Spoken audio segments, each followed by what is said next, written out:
So I've tried open relationships. I've tried hierarchical polyamory with a nesting partner.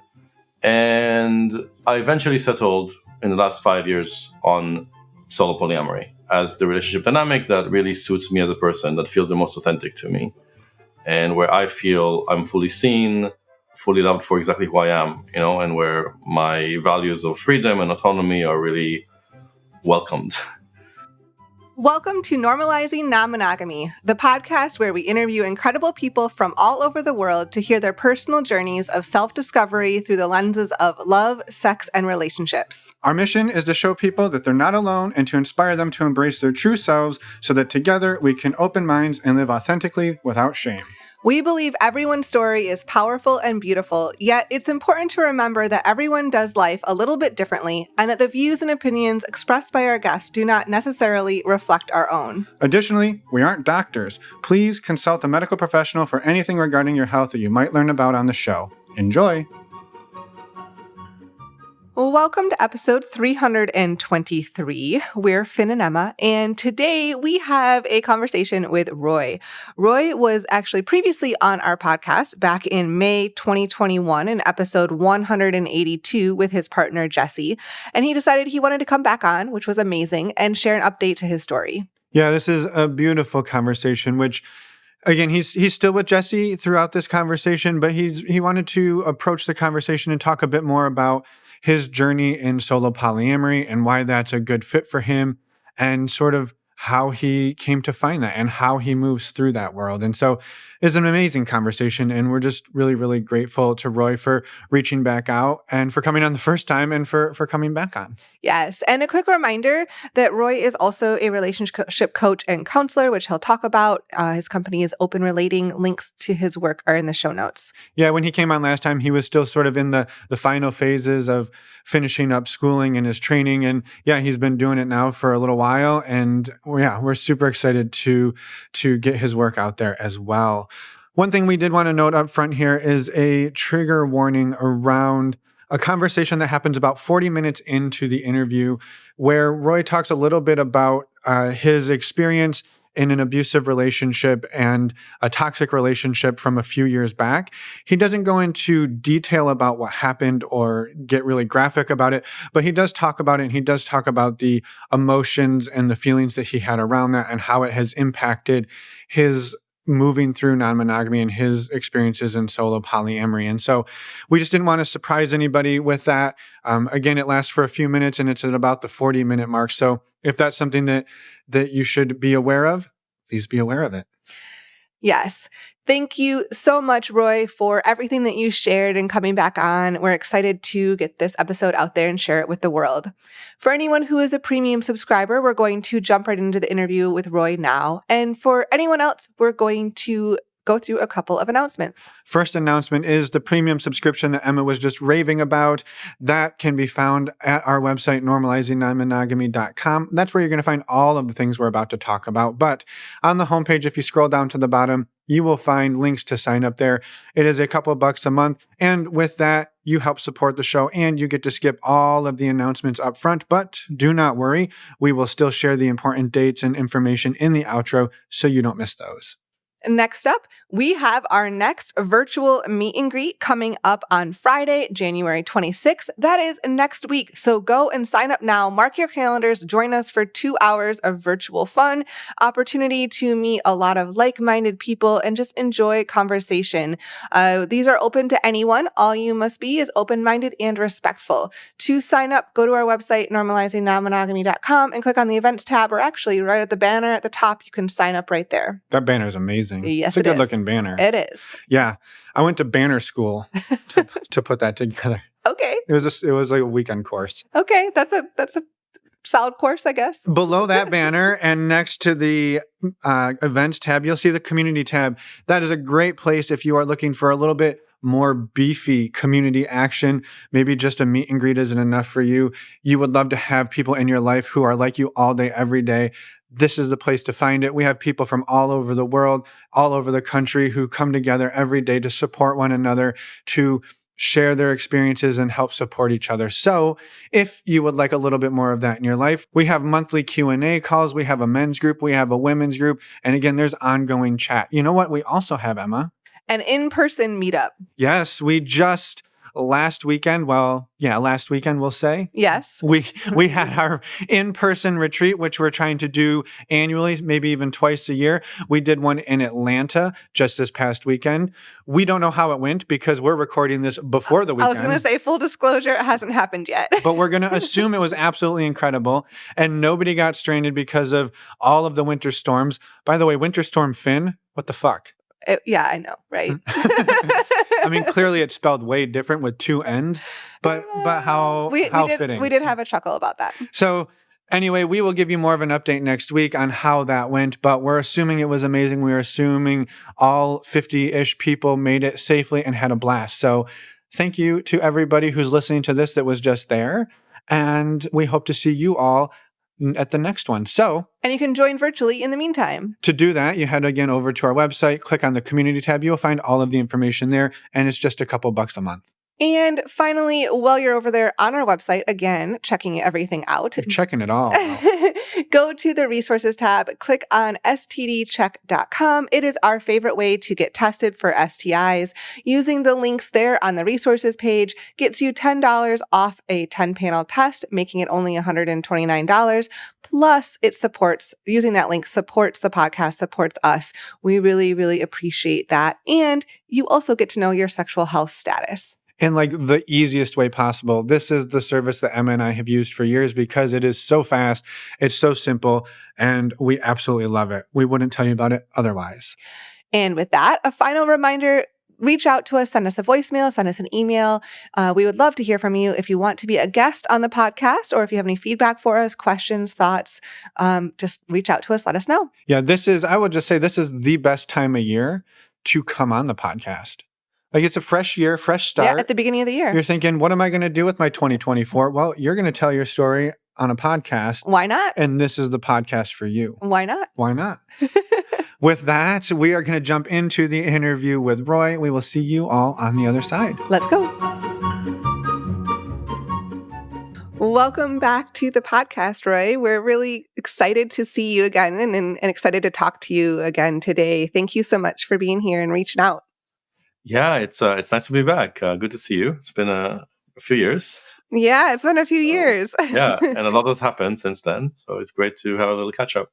Yeah, we're looking forward to it. I know as we were talking a little bit before the show or before we hit record that our last conversation, well, not completely, it did talk a lot about COVID, and hopefully we don't have as much COVID going on in the world right now, and so it doesn't have to be as much of a focus. But you were also with a partner when you came last time, and so maybe a good place to start is like where you're at today, and then maybe where we left off about 2 years ago, and then we can fill in the gap between there.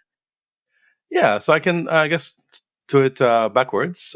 Right now, I'm living alone. During COVID, I was living for a big part of that with two partners.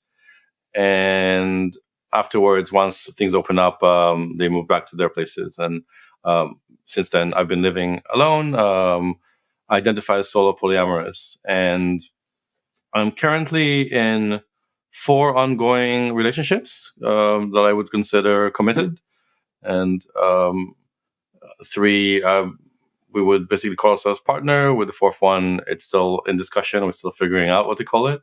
And apart from that, I have a couple of people that don't live in the UK or, that basically are in different cities.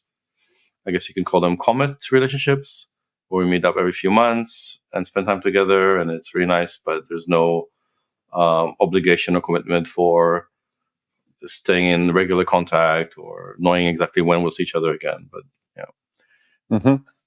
and one of those relationships was with the partner I was with last time. We've been together now for 5 years. The other relationships are a bit more recent, anywhere from basically 8 months to a year and a half. Amazing. Wow. We are excited to dig into it all. Where were you, roughly 2 years ago when we talked? Like you said, you were living with 2 partners, But what did the sort of the landscape look like at that point?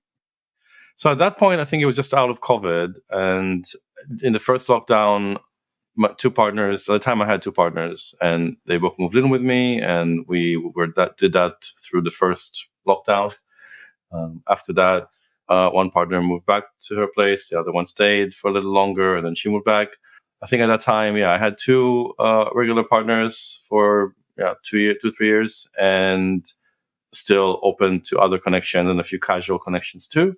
So I live in the UK in London, and London is a pretty good place for being polyamorous. A lot of people here are in the community. It's very easy to talk about that. It doesn't really feel like people are judgmental, so and especially if you spend time around the kind of queer and kinky communities, there's so much overlap that it feels very safe. And also relatively easy to meet people for friendships and for dating. I love it. Amazing. And then the last sort of like set this whole thing up question is just maybe in a minute or two or three, take us from the early days to non-monogamy to how did polyamory and non-monogamy come into your world? Just again, high level, people can go back and listen, but just so everybody's a little bit on the same page for today. Sure. So if people want to get a better, I guess, sense of how it happened for me, they can go back, I guess, and listen to that episode. Yeah. But I was monogamous for a long time. I had long-term monogamous relationships for most of my life since I was 16, and kind of serial monogamy. So dated somebody for several years, broke up, met another person, didn't spend much time single. And I, in more recent times, I was married, and then later on, I had another relationship with another person, and we had also a child together. So after that, I went back to dating and met somebody who was non-monogamous, told me about it. That's how I discovered, basically just went on a date. She said, "Hey, I don't do monogamy. I don't want the traditional kind of escalation." And I was just curious and like, okay, my ears perked up. What's that all about? And she told me to read The Ethical Slut and Sex at Dawn. And I started doing some of my own research. And I guess I never looked back. That was about 10, 11 years ago. So I've tried open relationships. I've tried hierarchical polyamory with a nesting partner. And I eventually settled in the last 5 years on solo polyamory as the relationship dynamic that really suits me as a person, that feels the most authentic to me, and where I feel I'm fully seen, fully loved for exactly who I am, and where my values of freedom and autonomy are really welcomed. Yeah. And I don't know where I'll be in the future, but that's what's right for right now. Yeah. I love it. I'm curious, Roy, this is one of those where I think a lot of the terms in the world of polyamory and non-monogamy, everybody kind of takes them and molds them into their own. And I'm curious for you, what does solo polyamory sort of look like? I mean, you kind of described your relationship structure, but like from a sort of a principle standpoint, what does it look like for you or mean to you? No, I think it's really good to try and be more precise about it, especially because, as you said, when people use the terms, but might mean very different things. Mm-hmm. And the challenge, especially in the kind of online dating app world, that people now starting to, or maybe it's been for a few years, saying they're polyamorous in order to have access to casual sex and dating without commitment, without responsibility. And it's kind of a buzzword. And oftentimes, and when people that's what they face or what they kind of experience in the dating world. Sometimes when I say I'm solely polyamorous, somebody I'm chatting to maybe will just turn around and say, "Oh, so you're just dating around. You just don't want any relationship commitment. You just don't want to be serious, right? You're just out there for fun." And there's nothing wrong with wanting something casual. That's not the issue. It's whether you're really clearly communicating your intent and not misleading somebody by just telling them what they want to hear, but actually, wanting something else. So for me, and the way I see what polyamory is, first of all, is really about desiring multiple loving and committed relationships. There's an umbrella term, obviously, that people are now, I think, more and more coming to call it just non-monogamy rather than ethical, consensual, which I think last time maybe we already talked about the issues that can come up when you're discussing consensual or ethical, because it's not necessarily universally understood to be the same thing, so there's also that. Yeah. But I on my website have a page that explains what multigamy is. I've come up with this term multigamy instead of non-monogamy, because I do find that non-monogamy is something that describes itself by contrasting it with monogamy, as saying, well, monogamy is like this thing everybody knows, and we are like not that. And I feel that people who are practicing non-exclusive relating dynamics deserve to have their own positive word rather than being defined by something they're not, right? But that means that there's lots of other ways to do non-exclusivity, swinging, open relating relationships, etc. With polyamory, you're actively saying, I want to be committed and be emotionally invested in relationships. So if somebody says, well, you're solo polyamorous, you're just dating, it's like, no, I have commitments in my relationships. I have emotional depth. It's just that I require for myself a higher degree of freedom, autonomy, agency than people who are in a nesting kind of hierarchical relationship, for example, or people who are limiting themselves to saying, I only want to be in 2 relationships.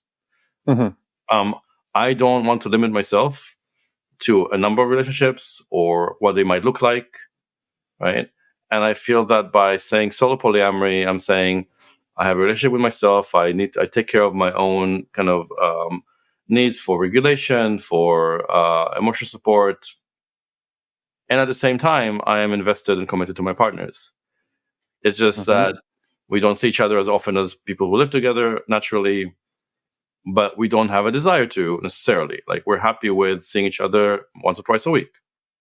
We know that sometimes if, my partner calls me, I won't be available because I'm on a date, and they have other people that they can go to if they have a need for some emotional support or to share something, right?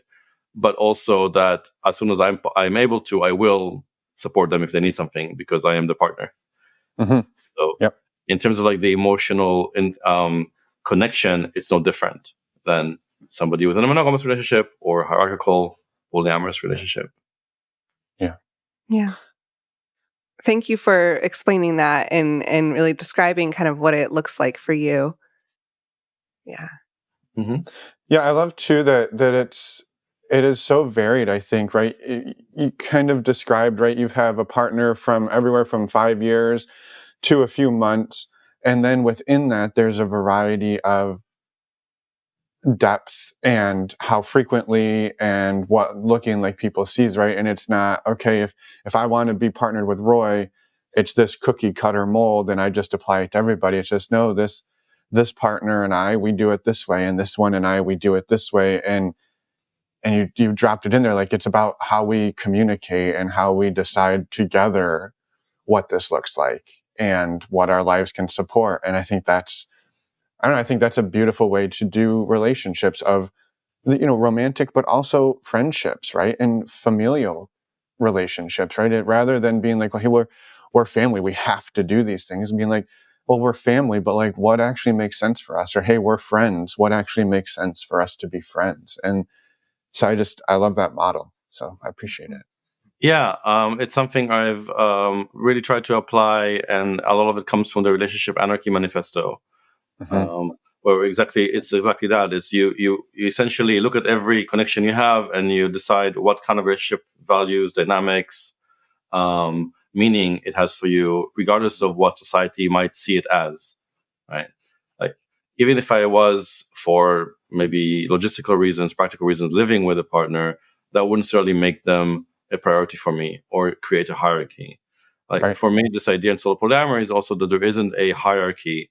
My partner of 5 years doesn't get special privileges because I've been with them longer. But that's something that is not so easy to always internalize and accept because it's not what society is teaching us, right? Yeah.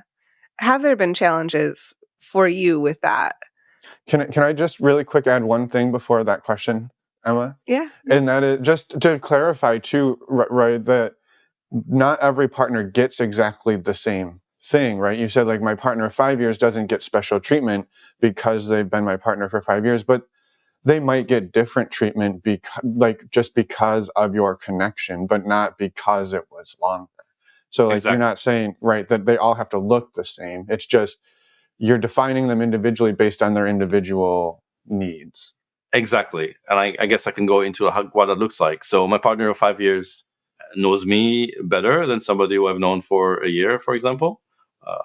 She has been with me through more things, through more experiences and challenges. We've gone through various iterations and phases of our relationship. So we've learned so much about ourselves and about each other.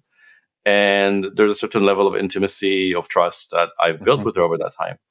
In that sense, I do feel emotionally very close, and that might take more time to build with a partner that I've been with for a year and a half. What for me is important is that when it comes to, say, deciding how often I see a partner, or who do I get to take with me on holiday or to a friend's birthday, that I don't automatically prioritize somebody because of the time we spent together, right? Yep. And I am with people. I am with my partners because there is value in our connection and our dynamic for both of us. And I may be a little bit different with each one. I might bring out a different side of my personality and their personality. And similarly, it is for them with other people that they will be seeing. Yeah. Thank you. I appreciate that. I felt like it was an important clarifier because I think people hear non-hierarchy often and they're like, well, I guess just everybody gets the same equal piece. And if you add somebody, well, everybody's going to get a little less because you have to divide Roy by 7 instead of 5 now. Mm-hmm. So, yeah, I appreciate that.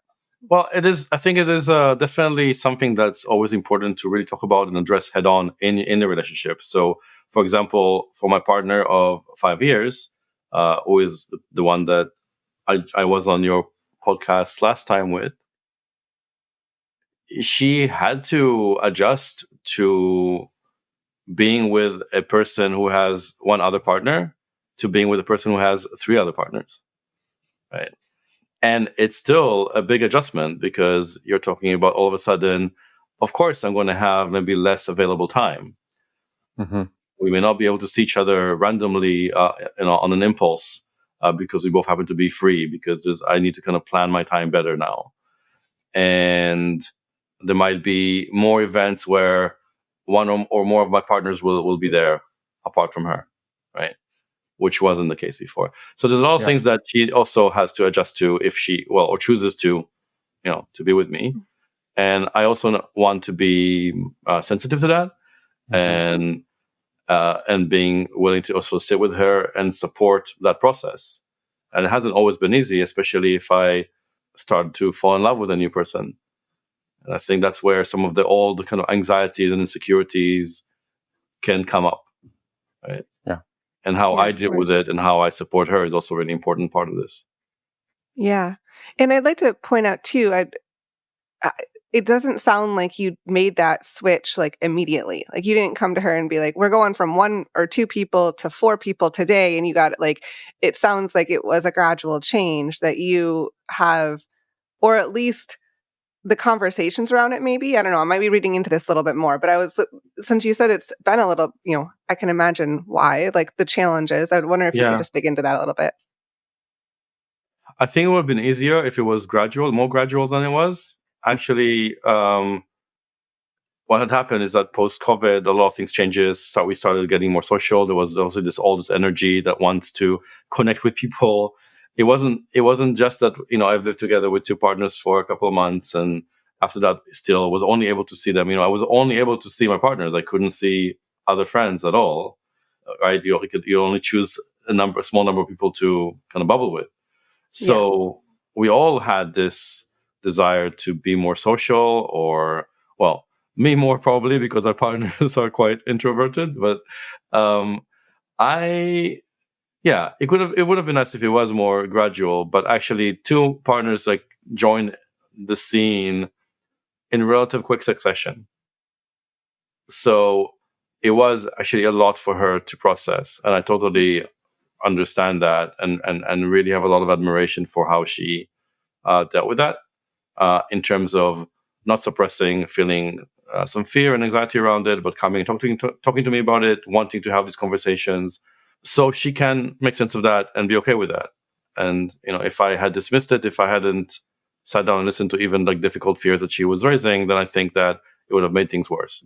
So it was a, I don't say struggle, but it was heavy. It was some of these conversations difficult for me as well, because I'm like challenged to sometimes like explain why is it happening so fast, or how is it going to impact on our relationship now, and things I don't necessarily have the answer to.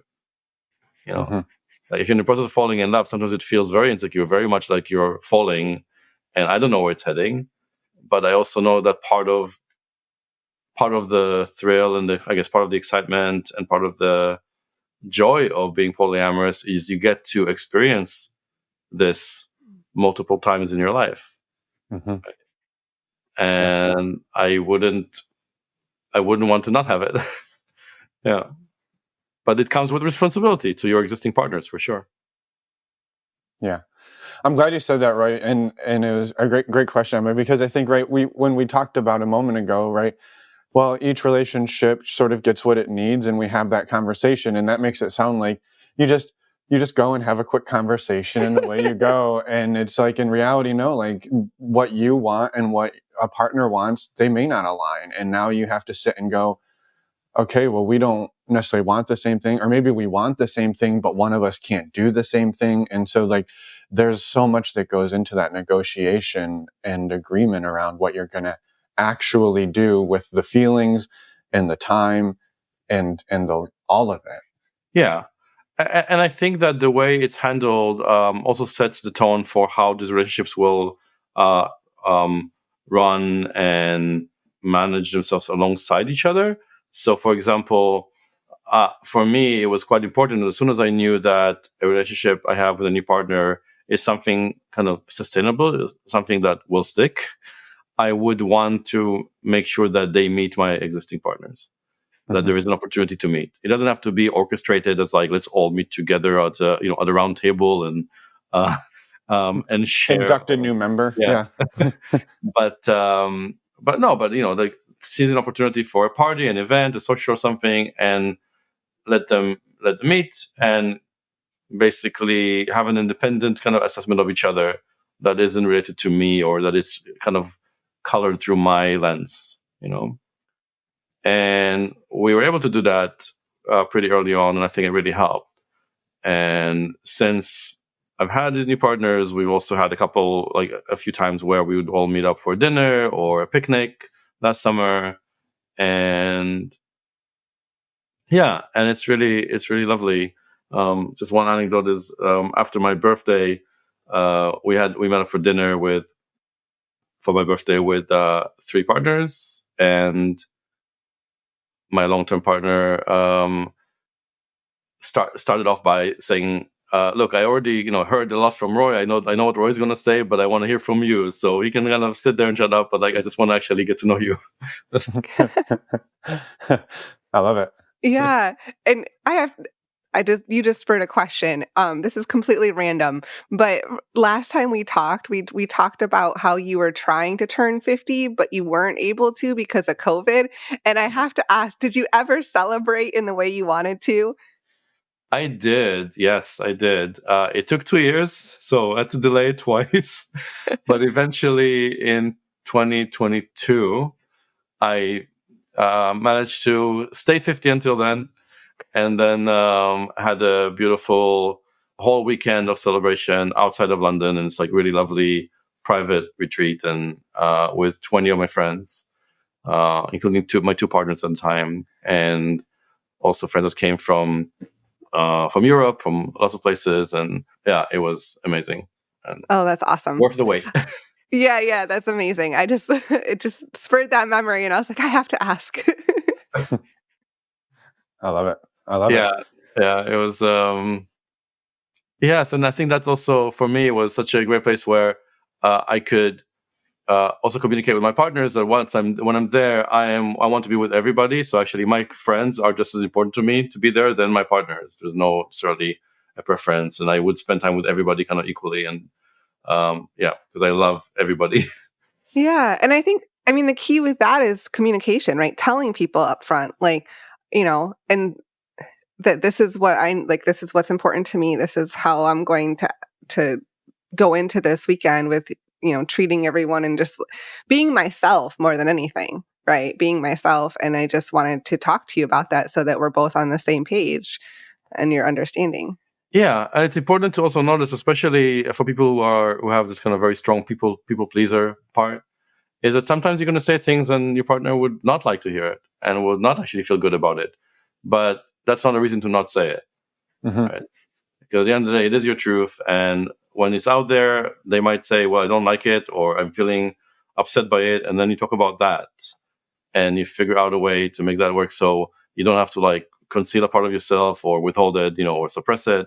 And also, they're not sitting with this idea of one thing that isn't actually true for you, but they think it is because you haven't told them otherwise. Right. And ultimately, that leads to, I think, further complications down the road if you're not really honest with each other. Yeah, totally. I'm curious, as maybe just sort of building on that, the communication and all of the sort of skills and tips and strategies you've come up with around this. I'm curious if for you over the last couple of years since we've talked, you've gone from two partners that you were sort of nesting with out of circumstance in some respects, but to now 4 partners plus some comets and a lot of sort of latitude to live. And I'm curious for you, what growth have you seen, and what ways have you seen yourself change that maybe allow yourself to support that shift? Because I'm really curious, could Roy of a few years ago actually done what you're doing today? So for me, yeah, I think that it's definitely been a learning curve that I needed that time also with 2 partners, where there was no hierarchy. The relationships were very, very different. And they were both very good at communication and on telling me when they felt things weren't going very well, and that we needed to kind of work on something. So I learned so much from them as well.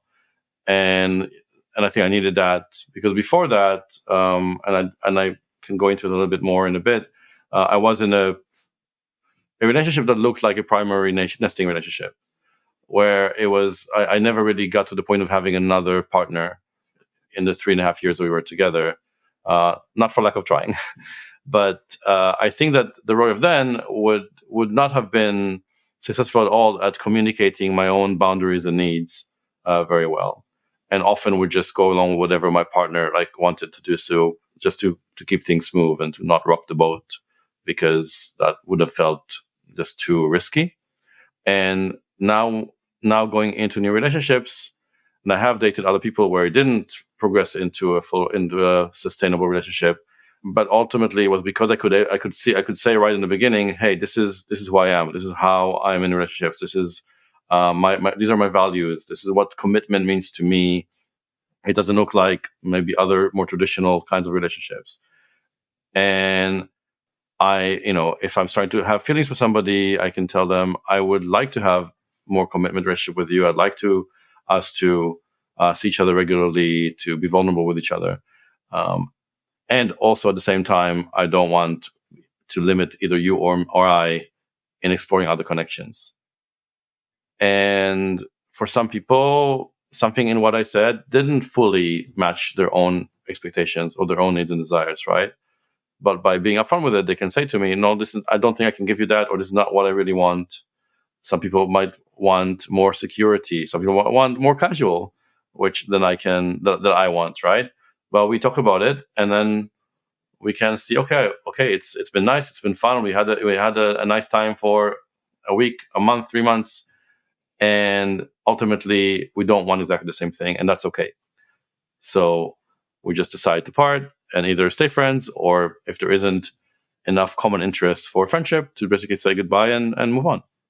Which which you say so simply, and I think that is the what's fascinating about this, right, is that whole process that you just outlined is really challenging, or it can be really challenging, right? Because you can go into one of these conversations thinking like, well, I'm just going to share this and it makes sense and it's beautiful and eloquent and kind. And you have no idea how that other person's going to take it. And now you're like, you go into it thinking, well, it's going to go well, and it didn't go well. Or, oh, I think they'll probably think this, and they think something completely different. And so in so many ways, like these conversations, you can plan and prepare and do your best, but you just don't know. And so I think that's what makes them also really challenging, but rewarding, because you get to learn about somebody in a deeper way than you probably ever would have if you hadn't tried to do something like this. Definitely. Also, I think that specifically in my case, the fact that I work as a relationship coach and I talk to a lot of people and offer some advice and insights around managing, especially multigamous, non-monogamous relationships, is it would be kind of hypocritical of me not to take my own advice. Mm-hmm. So I'm giving myself that pressure to also follow my advice and try to be a good, I guess, I don't know, role model, but just do it well, do it ethically, and know that sometimes I can also get hurt. I can fall in love with somebody who doesn't want what I want, and that is going to be painful. So the experience and the knowledge, and also some of the, I guess, what I've learned through training as a psychotherapist is helping me to move through that disappointment, that pain, that realization that we're actually not going after the same goal, right? Or not, maybe not even consciously connecting and that's something that can happen initially when there is an excitement and a limerence, kind of like infatuation. Yeah. But if you catch yourself early enough, then hopefully people don't get too hurt. But also, like, that this pain you'll recover from it. There is healing, and it's just a matter of time and shifting perspectives. So I'm not saying it's easy, but it is possible, and it does get easier with experience, with practice. Totally. I think one of the things you said in there kind of fired up like an example for me that comes to mind around just, you said like, we're not maybe looking for the same thing or the same goal. And I think it can be really easy in those moments. Let's say you're swiping on apps, right? And one person's like, I'm really just looking for something casual. I'm in a place of needing just some fun and maybe some hookups. And you see somebody, you're like, wow, they are the most amazing human I've ever seen. And they're like, I'm looking for a long-term anchor nesting partner to be a co-parent and all of these things. And you both swipe right because you're both thinking like, this could be my person. And instead of like honoring or listening to what you're both truly saying. And I know that's like a really in your face example, but a lot of these things are so subtle. You don't even realize that the path you want and the path your partner wants, while they maybe are similar, they aren't the same. And that might take you in different directions, but not being able to, I don't want to say let go, but to adapt the partnership to say, okay, we can't be this close, but we could be this close and still live our life. But it's really hard to let go of the potential possibility and the dream. Well, that's what we're taught. Society teaches us that. Mm-hmm. Yeah, I mean, I think the example you give, and it's a very stark and example, but it's good as an illustration, because often we are compromising some of our values and needs because this person feels so right, so compatible, or just really, really hot, or they were the first person to swipe right on me in 5 months, right? Like, there's a whole host of reasons why that we do it. Yeah. And I said, I mean, I think there is space within the scope of polyamory to honor that, to be like, well, maybe what I want, what I really ideally would like with this person, I can't have because they already have a nesting partner, for example. Maybe they're married with kids and they were not going to have kids with me. But can I still be in their life? Can they be in my life in a different way that will still feel great for me? Will mean that I get to be with this wonderful person? Yeah. If the answer is yes, but I always have this lingering feeling like I missed out, or I would like hope, always keep this hope that they will leave their partner and move in with me, I would say that's not very healthy at all. And because again, there's a bit of like denial and escapism in there that over time can build into resentment or unethical behavior. So it's really about like really facing that on. It's like, okay, I know I can't have that, and I'm consciously choosing to have a different dynamic with them. Or if I know that it's like still stuck in me that I somehow can't accept that they're with somebody else, then to also have to do the, I guess, honorable thing and disengage. Like, be honest about it, right? And that's very difficult, but I think also it means that you're then leaving yourself open to meet someone else, make yourself available for somebody else who will have more things that can be compatible with you, who will match you on those things that you're looking for. Yeah. Yeah, it may just be too hard to sit in that place of it's not what you wanted, and you can't sit in a place of not getting what you wanted, right? Like that might just be too hard, and that's okay. That's not a failure. That's human. That's a human experience. Sure. Yeah. Like some examples I think of, which are again more black and white in a sense, is that somebody who's just come out of a long-term monogamous relationship and has dated me because they want to explore and have fun after being monogamous for so long and really not knowing what's out there. So they're very new to dating. I think the idea of being with somebody who is polyamorous, who will also like be happy for them to explore and date other people, who can take them to all kinds of parties and engage in a whole variety of fun, is it can be a great experience. And in that example, we had some fun and it was nice for a few months, but ultimately she met somebody who wanted to be monogamous with her, and that was what she felt the most safe and secure with. And for her, that was what a proper quote unquote relationship needs to look like, right? So for me, I did see it as a relationship, but for her, she never really, certainly, I don't think, saw it in the same way, because it's just so far out of her wheelhouse to accept that a relationship with commitment and emotional vulnerability and all that stuff and attachment doesn't have to be exclusive. So she made that choice, and for her, that must be the right choice. So I don't like it, but I totally accept it. Yeah. Appreciate that. Yeah, thank you. I also wanted to circle back, not to completely change subjects, but I wanted to circle back, and you had mentioned other previous relationships too that sounded like they have really impacted where you're at now. And I wanted to give you an opportunity to talk about that as well, if you'd like to. Yes, thanks. So the reason I am now feeling, I guess, much more confident about knowing that I can communicate even the more difficult things and the complex things in relationships, and even when I feel there's something that's really heavy, I know that by talking about it, by continually being vulnerable, we'll get there. Has a lot to do with what I've experienced in my personal life in relationships.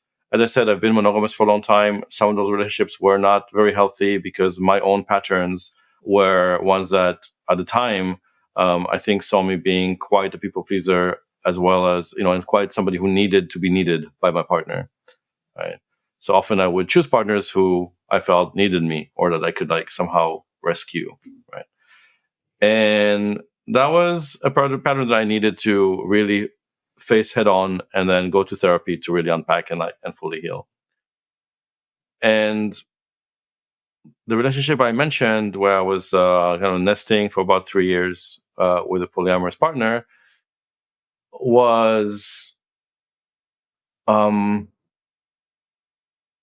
started off quite enthusiastically and quite a lot of excitement, because we kind of met each other, polyamorous, also dating other people. That didn't really matter. We liked each other, so we started seeing each other very frequently, to the point where it just made sense to move in together, because we were together a lot. And the other partners we were seeing either a long distance or somebody, like in my case, that had the nesting partner, so I only saw her kind of occasionally. And I think very quickly we got into this kind of domestic life, and also being known as a couple on the scene and hosting parties and being very social. And to be clear, this is not the person that introduced you to non-monogamy. This was several years into you kind of exploring and That's being right. open to that. Yeah. Yeah. But it was my first, I think, full-on polyamorous relationship. Like with the partner that introduced me, that was like, I would call it more open relationships, to the point. And at some point she had me and another partner, but I never had another partner, more casual connections. And with the partner I'm talking about now, that was a few years into it. And she had more experience than me, so I often followed her lead in terms of how we should do it. And we did talk about dating others. In the early days, it was easy to talk about other partners. And I think the main thing we didn't talk about was moving in together. What does that mean for our relationship? Like I saw it, I think, mostly as convenience, as practicality. We were compatible living together. We had a lot of common friends and scenes and activities. But also I wanted to have other relationships and be able to develop those without necessarily a hierarchy in there. But for her, and this is more with hindsight, we didn't address it full on. She saw that as us becoming primaries and wanting to be prioritized and consulted with, and really to check in with her before anything happens with anybody else, kind of thing. And because it wasn't like a conscious agreement we made, we essentially kept having these rules that she asked for, and then realizing they don't work and then changing them again. And we went through several iterations of creating rules, including in spreadsheets and stuff like that, just to try and find a way that works where it doesn't activate her, and trigger her when I start dating somebody new and maybe have feelings for them. But maybe a couple of years in, it became clear for anybody from the outside that it was quite toxic as a relationship, but it wasn't clear enough to me because I was still in a place where I wasn't confident enough to actually fully say, this is how I want to do it. These are my boundaries. So I would often say yes to what she asked for in terms of more control and more hierarchy, just to not get her upset. And what then transpired is that the more that I agreed to things, I also at the same time didn't feel right. It didn't feel authentic to me. So I would then realize, no, actually, I don't want to limit who I see, or I don't want to report or give you advance notice if I'm going to have sex with somebody, because if I don't even know that's going to happen. But there's different things that she asked me that I just said yes to, and then realized, no, that's not actually how I want to do a relationship. And for somebody else, maybe that would be okay, that will work, but definitely didn't for me. I just didn't have the vocabulary to communicate it well. And then when I did want to push back, it will be like, well, but you already agreed to it, you can't change now, for example. Or I would, for example, she would ask me not to hook up with somebody from a particular scene where she might happen to run into them, and she didn't want to run into somebody that I had sex with. And I interpreted hookup as having sex. So when I did meet somebody that was adjacent to that scene and we had a kiss, but I told her, look, I'm not going to go home. I'm not going to invite you home or whatever because I have this agreement with my partner. And when I told her this to my partner, she got upset because for her, hookup meant any kind of intimate connection. So we didn't, clarify what hookup means. This is just an example of like how granular you need to get in communication to avoid big miscommunications. So we're nodding along because we from lived experience can agree, Roy. Okay. We know we've lived it too. Right. Yeah. So I learned so much about communicating from that, and that helped me, even though it went through kind of a traumatic experience in that relationship. I feel I learned so much from it, and I'm much better now at fully communicating, and also like being open to when things don't go well, because I can understand. Okay, let's go to actually understand why we miscommunicated, right, where it was. So what happened there is that over time it got increasingly difficult for me to actually have this kind of independent connections with other people where she wouldn't get upset, and eventually it became it started with like verbal abuse. And when she would get angry about something, and eventually it became physical abuse. And it was this weird situation where, as a man being kind of attacked, kind of assaulted by your female partner, you feel quite isolated because you don't think anybody will believe you. You don't want to, I guess, I don't know, it feels embarrassing to talk about it with friends.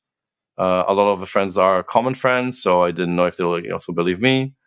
And I also felt like I was failing, and another part of me felt like maybe I deserve it. Yeah. So I kind of endured it for a few months, and some people I did tell did advise me to leave, but because of those things I just mentioned, I believe that we can work it out. That because there was always this cycle of something happening, and then she feeling kind of sorry and promising that things will change, and then another cycle. And I think that it culminated in the summer of 2018, where we kind of ultimately agreed that there was nothing left to save there in the relationship. But there was so much, I guess, anger, resentment, frustration that it really boiled over. And it ended quite badly. So I don't, I guess I'm trying to kind of like give it a nice, like, tighten the ribbon at the end. It ended explosively, and we both then kind of just said we're going to like not be in contact. And without going into like all the details, it was something that we were able to do, I guess, also because of COVID later. Like it was not, a case of like I wouldn't really run into it for a long time. So by now things are pretty settled. And I'm not, and I've also went to therapy and immediately after that for a few months.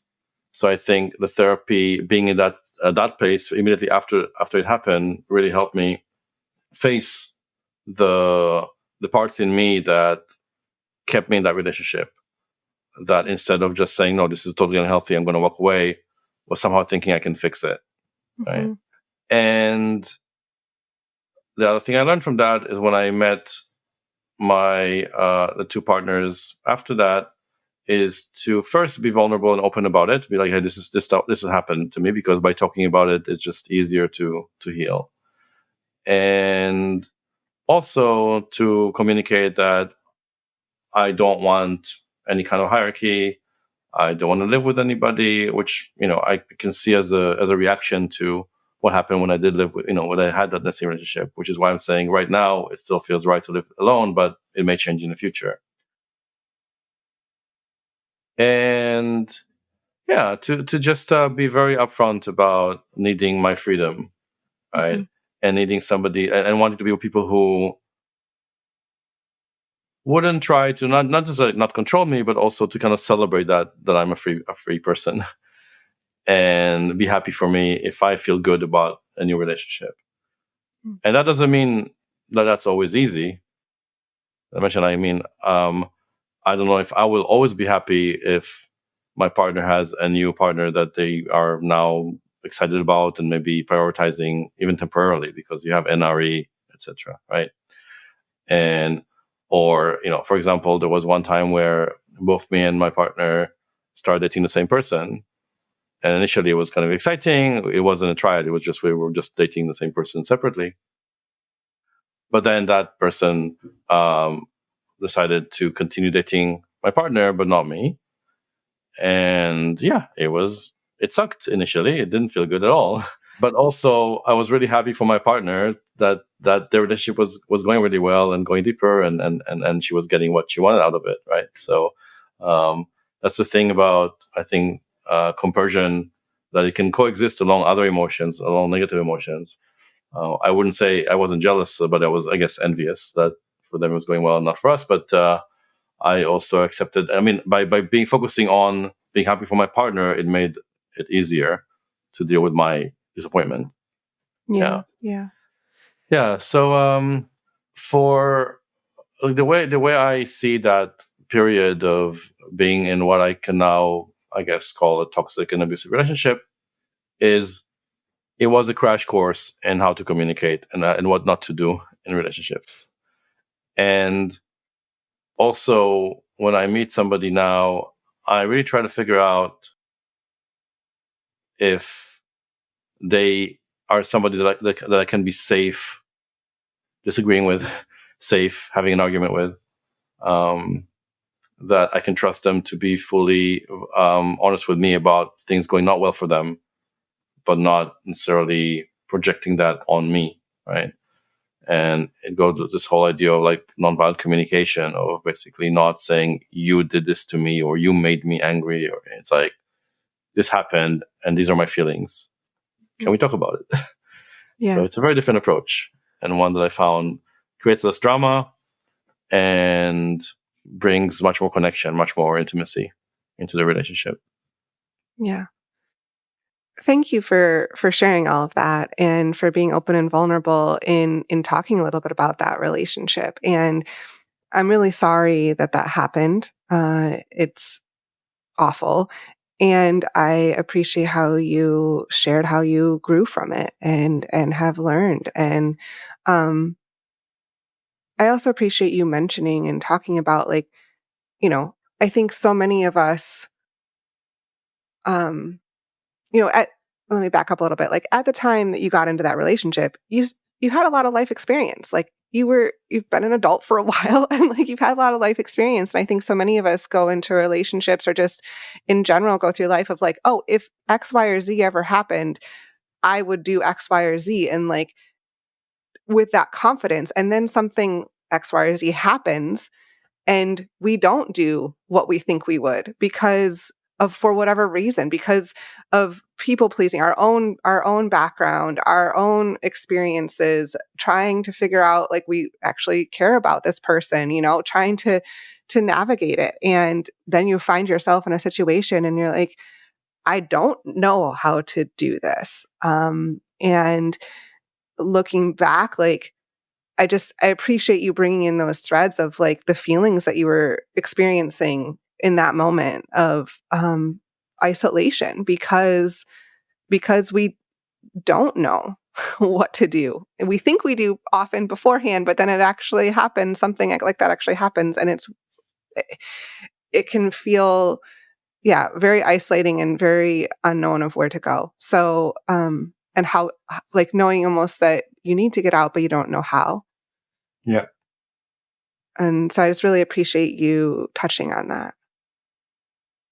Yeah, I appreciate that too as well, Roy. And I think Emma, like, similar to what you're saying, or maybe it's the same, is just like you said, you know what to do, and it's even maybe obvious to everybody, but you still can't do it. And that's a really stuck place to be, where you're just like, yeah, sure, keep telling me every day that I should leave this relationship. And for my own reasons, I can't do it today. But and at a certain point you get to where you can, but that time in there is so fucking challenging.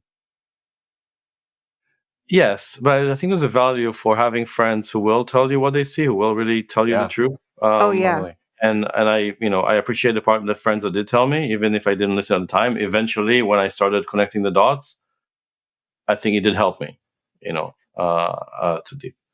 And what I've also learned from that is to sustain and invest in my close friendships, and give them and let them know that they can always come and tell me what they see, and have that mirroring, and know that I have friends I can trust for that. Yeah. And a note to those friends to say, when you finally do get to where you finally listen, quote unquote, to not say I told you so, because we already knew, or you already knew, right? It's just not that easy. And so that's hard to do, though, because you're like, I told you should have been out of that 6 months ago. Like, yes, you did tell me. And I think that maybe I am more of an optimist. I think I'm more of a realist, but I definitely have been able to reframe that whole experience as something that taught me so much about relating, about and also like having empathy to people who have gone through trauma or through toxic relationships. I think it definitely has played a part in driving me to change careers midlife and go into counseling and into coaching. If I can help other people not have this kind of trauma, or not go through this kind of pain, then I owe it to try do that. Yeah, that's beautiful. Yeah, I love that. As you said, didn't happen overnight, but over time, you've been able to reframe that experience and gives you a different perspective and empathy for showing up, like you said, for other people in similar situations or even just really hard situations, and to help them and be there for them in a different way. Yeah, and I appreciate this was like a heavy thing. So yeah. Yeah, well, and that's I appreciate again just you sharing. Is it heavy? Yes, of course. I know it's likely not easy to talk about, even now, even years later. But the power in talking about it. I mean, you said a little earlier you shared it with your partners up front. I mean, even doing that step is difficult, but so important, because talking about it when you feel ready and supported enough and resourced enough to do so, it can be healing. For sure. And I think, and well, maybe thanks to my kind of therapy training as well, I had been over time able to at least see some of maybe my ex's perspective in terms of the loss of control she was feeling. And I don't know exactly where that came from. What was the kind of originating kind of issue that led to that? I don't think that I created, that it came with her, but also I was probably the way I was behaving or me pushing back, that definitely was a triggering event for her, right? Mm-hmm. So for me, there was also, I guess, more of a professional curiosity about people get to that place of desperation where that's what they see as the only option, is to kind of lash out or head out. I'm not at the place I can say I'm totally depersonalizing the experience. Definitely feels very personal and quite hurtful, but I'm on that process. Mm-hmm. And so I don't think that someone, say, in her position is bad or evil. It's just that there's definitely a bit deeper wound there that was expressed in that way. Now, what I've focused on in the last few years is just getting a sense of what does my kind of authentic self really want in life, and knowing that if I don't actually speak out and express that, nobody will do it for me, right? So the partners that I do have are people who I feel really see me, A, because I'm showing up in that way, and B, because I think I choose people who have that capacity to see into me and kind of celebrate that as I want to celebrate their authenticity. And I don't know if I will stay with them for another year or another 10 years, another 20 years. I mean, I hope that it will be a long-term thing. Of course, sometimes it isn't. One of my other long-term partner, we did end things in this last summer. And personally, I don't consider that if a relationship doesn't last a long time or quote unquote forever, then somehow it isn't a successful one, or somehow it failed. I think that is something that also I really managed to reframe from previous monogamous thinking, where I always felt like if we broke up, it means it failed. That I failed the relationship. Some relationships have a natural end date, and that's okay. Yeah, which is really important to note. It's really important to, and not just it's important to internalize and to really feel that relationships can end and it's not a failure. But again, that's not what we're taught. So it takes time and effort to kind of reprogram that. Yeah, for sure. Well, I love this conversation, and I know it won't be our last time talking to you, Roy, and I'm excited for that. And I would love to. You've talked about your work and your training, and when we talked to you last, you were sort of at the beginning of that journey, or not maybe right at the beginning, but it's been a few years, and would love to get an update of like where your work is at, maybe what additional training and schooling you've done, and maybe where it's taking you. Yeah. No, it's been a really exciting journey. So I think when we talked last, I was training as a therapist, and I was starting my coaching practice. I've completed my training as a counselor, and I'm accredited in the UK. So I'm working as a counseling therapist with clients both in person in London and online. And while a lot of my clients are non-monogamous to various degrees and are exploring that's not necessarily why they come to me, but it's like nice for them to know that I am fully accepting and don't judge, them for that. But I also work with other clients for different reasons. And my coaching practice is primarily online. I see a lot more couples these days, people who are partnered in a dyad and dealing with issues around polyamory and multigamy in various ways. So, and that's an exciting work. Often I would see them individually first, and then start seeing them as a couple,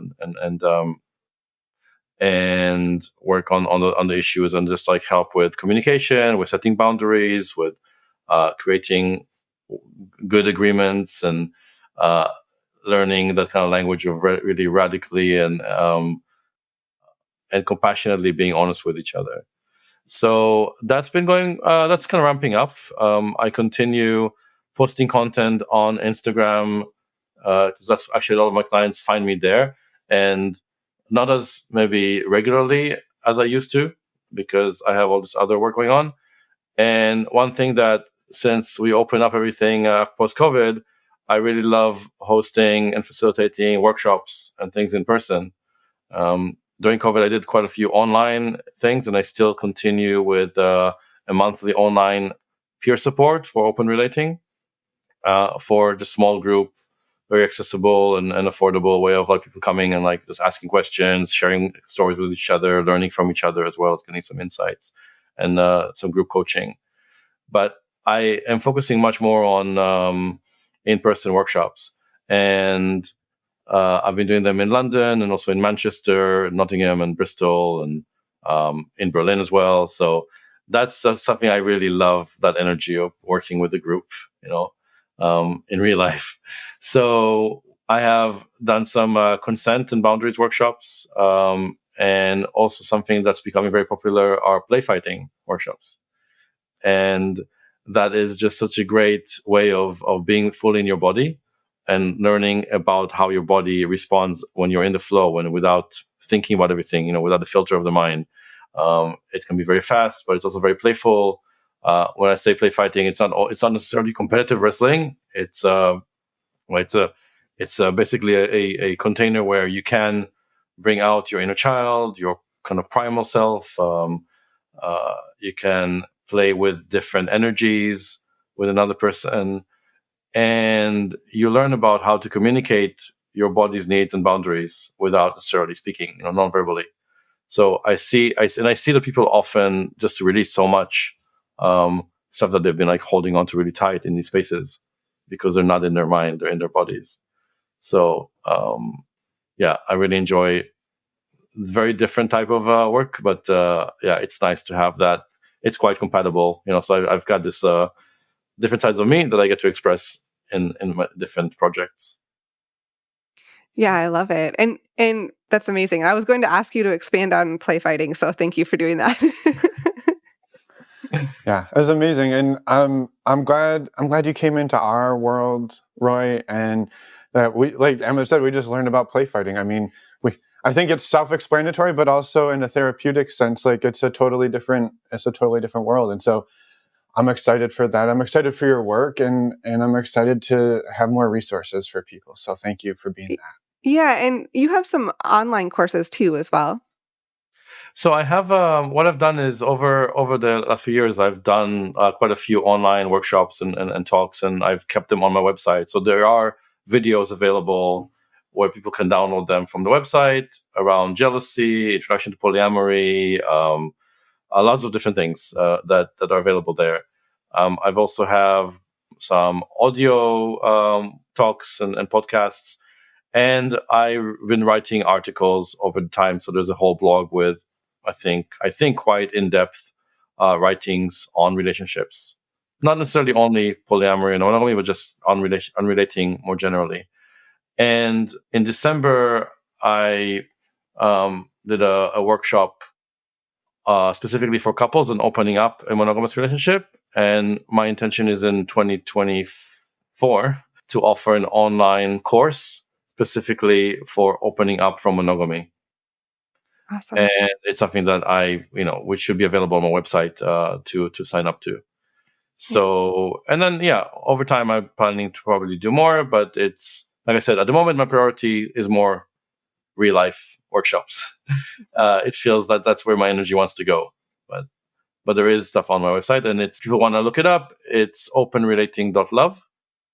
And there's a whole page for play fighting as well on there.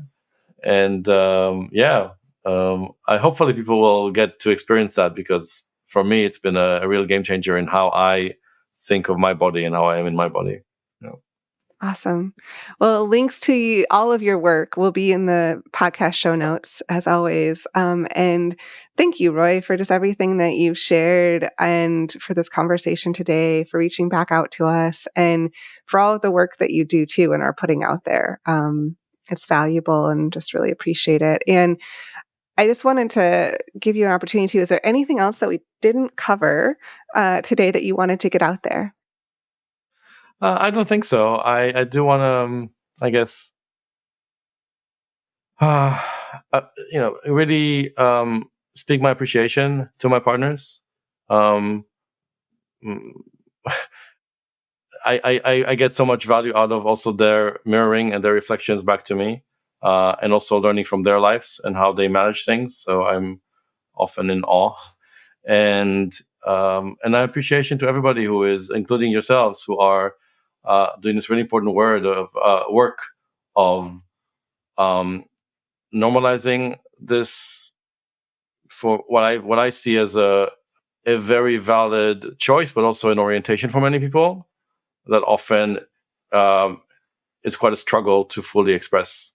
And I think the more that we can all be vocal about it, public about it, as you're doing and I'm doing, the easier it will be for the next generation of people discovering more about themselves. Yeah. Thank you. Thank you.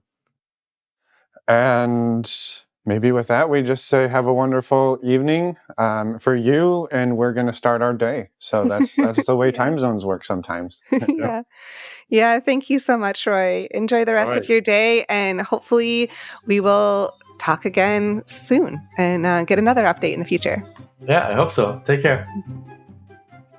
And we're back. Thank you, Roy, for coming back on the podcast another time and for sharing more of your story. We love talking to you and just appreciate the vulnerability that you shared and the work that you do. So a quick reminder to check out Roy's work, go to his website. Links are in the show notes. Yes, thank you, Roy. We are super grateful. And you know what? We got to get over to the UK. Eventually, yeah. It's on our agenda. Yep, it sure is. We've got a lot of people in Europe. We need to get to Europe. I know. We got to go to Europe. We got to get to Australia. We got lots of places to go. I guess we should just start traveling. No problem. It's free.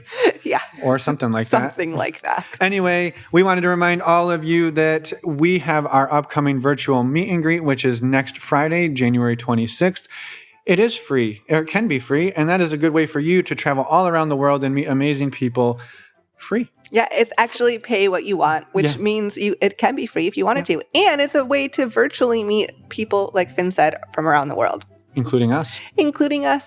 So check that out again on our website under the events tab. Next week, we have a beautiful conversation with Carrie, and I'm not going to spoil that one. I spoil these all the time. My plug for this is you show up and you won't regret it. Come back next week and listen. Plus, you get all of our updates about the community retreat that happened last week, but also hasn't happened at the same time.